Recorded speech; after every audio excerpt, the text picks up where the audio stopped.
Welcome to the Vault podcast and reviews, where music still matters. You can check out all our shows at YouTube, iTunes, Stitcher, and Podomatic. Please rate, review, and most importantly, subscribe. Also, make sure to check us out on social media, Facebook, Twitter, Instagram. And if you like what we're doing and you'd like to contribute to help us keep the show going, check out patreon.com/thevault. We got a request this time on Twitter from @Ben_Moon11.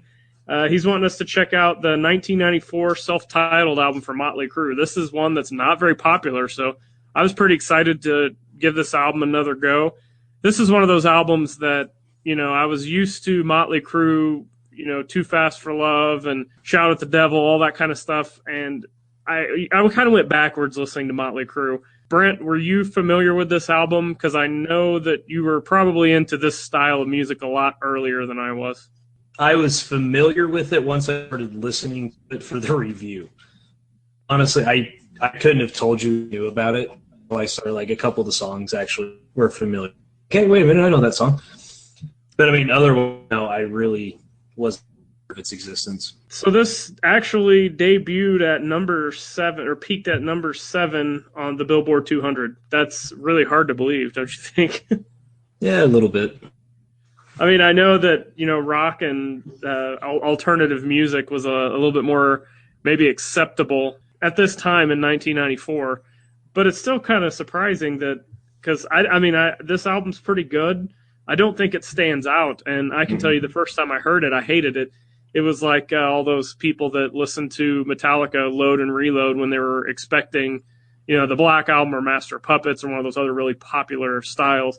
That's kind of how this one was for me. What was your first impressions on it? It didn't stand out. That's honestly the best way to say it. I didn't hate it, but it's nothing that just I felt like really coming back to. You know what I mean? Did it sound like at times almost kind of generic compared to all the other Motley Crue stuff? Because this was a huge change in sound. Yeah, it seemed a little grittier, if that, yeah. Grittier. Mm-hmm. Yeah. No, it does. You're right. Yeah. And it's a little almost more bassy, if that makes sense. It's just it does. Kind of fuller sound, really. But yeah, it was a lot more generic because there wasn't really a single song on here that stood out like, what is it? Like Kickstart My Heart or any of those songs.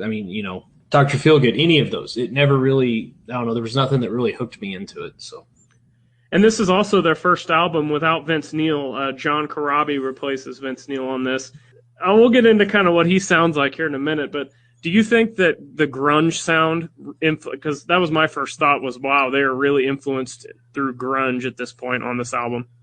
Yeah, now that you say it, honestly, my thought was they were trying to kind of go against the grunge that was starting to really become popular at this point.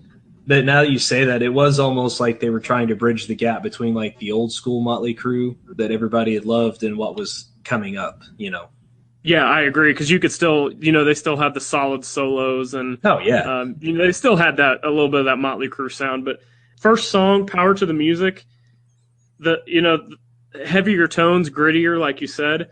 But man, this sounds so much like 1994, and all I could think of with this first song is Skid Row. Oh wow, yeah. That John Corabi really sounded like Sebastian Bach in so many spots, and the early 90s also was right around the time Skid Row was getting a lot more popular, and you had other bands coming out that were maybe hair bands, but they were a little bit heavier, stuff like Slaughter and the later Warrant stuff. So I wonder if that's kind of maybe they're taking the grunge and taking that stuff and kind of mixing it together, because if you think about it, the early Motley Crue stuff was pretty weak. We liked it, and it had cool riffs, even like stuff like Shout at the Devil really was kind of weak compared to something like Skid Row. Yeah, to be fair, it really kind of is. But they were just so catchy. Yeah, that was the thing. So I think that's why it appealed to so many people. Yeah, but no, I hadn't actually put that together. I think that's a very, very good point you just made, actually. And then in the next song, Uncle Jack, he had a little bit of Chris Cornell, Soundgarden kind of sound, and then that just kind of kept me thinking, man, they're really trying to sound like a mix of like that the heavier grunge stuff, Skid Row, Soundgarden. all that stuff was a little bit heavier. So I thought that's really what they were trying to go. They changed their look up a little bit, but Hooligan's Holiday was the next track. It was the single. I mean, that's the one I remember being played, and I thought it was pretty weak. I mean, had a decent main riff, but other than that, pretty weak song. With that being the hit single, what did you think of it? For a hit single, it's not exactly what I would think of, honestly. It's okay. I mean, again, there's nothing, quote, bad. It's just none of it's really memorable. You probably have less good things to say about it than I do. What was memorable on this? Anything that you can pick out besides anything we've mentioned already? Like I said, don't get me wrong. It was overall musically, it's pretty solid. I mean, it's not awful. Actually, it's probably some of their better musical work. It was just none of it was nearly as catchy. The drumming was really good.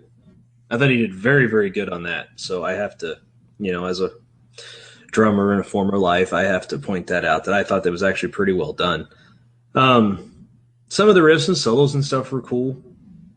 I don't hate the album. I really don't. I just couldn't find much that made me want to come back. So what do you got negative to say about it? Because I think that was about as nice as you could put it. What stands out to you that you just really hated? We kind of already went over it. It was just kind of generic. The guy's voice, it's okay. I don't think it really fit Motley Crue, at least what we had come. And maybe this is my fault. I don't know, but it didn't fit. What I think of when you think of a Crue album. It really wasn't a hair metal type sound, like you mentioned. There's some flashes of almost like a Chris Cornell and some of the grunge elements and stuff in it. So I mean, again, as far as negative, there was nothing just flat out awful. It kind of parts of it got old. I found myself not wanting to listen to all of the songs, especially some of the longer ones. Yeah, me too. They just got boring, so I just skipped them. Skipped, half of it just because I was bored. I mean, that was the biggest thing. Musically, it's pretty solid, and all that. It's just there was nothing that really grabbed me and made me want to just, bang my head or sit there and air guitar to it. So. To kind of put a different take on this, I refer to this as almost the load and reload in a way for Metallica compared to like the Black Album. You can look at this compared to the previous albums from these guys. I know me and you are both fans of Load and Reload. When I listened to those albums, to me, they almost sounded like a totally different band, and they still had some catchy parts and some heavier parts and stuff I liked, but I wasn't, for whatever reason, trying to compare that to, say, the Black Album, which was the one right before that. Right. But when I listened to this, there, again, like you said, there wasn't enough standout points, I think, to kind of put that as an album to themselves, if that makes sense. Because I still go back and listen to Load and Reload, and I don't still try to compare them to Black Album. And this, it's just like, I don't know. I mean, does that make sense? It does. It does. I am a huge fan of Load and Reload. I think, honestly, it's some of their best lyrical work. I really do. I stand by that statement. You can hate me for it if you like. I absolutely loved Load and Reload. I loved them when they came out. I try to, whenever I listen to an album, I try to see if it'll speak to me. Mm-hmm. And if it does, fantastic. Usually there's a couple songs on just about anything, with the exception of some other stuff that we won't get into right now. But usually there's a little bit, and there was on this one. The song Poison Apples was okay. You know what? I think I have written down that's about, to me, this one sounded about as close to classic Motley Crue as it did, and that's probably why you liked it. Yeah, and there again, I mean, it's not, I don't know that it's fair, because I was reading the comments and stuff on a lot of these, on the YouTube videos and stuff for them, and a lot of people really, really liked it.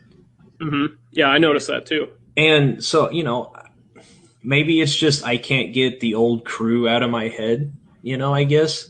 And I guess, but it's kind of weird because I don't do that really with any other band.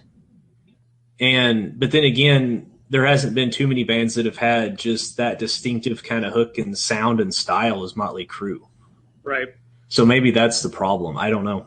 But there again, like I said, there was only a couple songs that really stuck out and spoke to me in any meaningful way that I would go back and really listen to. Yeah, just checking out some of the notes I have. Hammered had a really cool riff, a lot of Sweet Cowbell in there, probably the heaviest song on the album. Hmm. Till Death Do Us Part sounded a little bit different, pretty cool. Had maybe a little bit of a doomy feel to it. Right. Hypnotized had this like, I don't know, it almost sounded like funk music with this like Yeah. crunchy riffs. Yeah, it was a cool song. Pretty solid, but other than those three songs, everything was just kind of average. I mean, there was a couple on here I would say I didn't care for, but kind of like you said, just nothing really standing out, nothing really grabbing me, but nothing really bad. I mean, I thought the three songs that I did pick out were really, really good. Yeah. But like yeah, I said, sorry to interrupt. I was just going to say, I mean, I would add, like I said, Poison Apples and even Love Shine wasn't awful. But then again, it's just kind of sums up the whole thing. There's 3 or 4 songs that are actually pretty good songs. And there's some good music to it. Some of the, the riffs and the solos and stuff like that's pretty good. Like I said, the drumming was honestly probably some of his best work. And there was some really cool bass lines. I don't remember. It may have been Hypnotized. I don't remember. But there were some really cool bass lines in some of it too.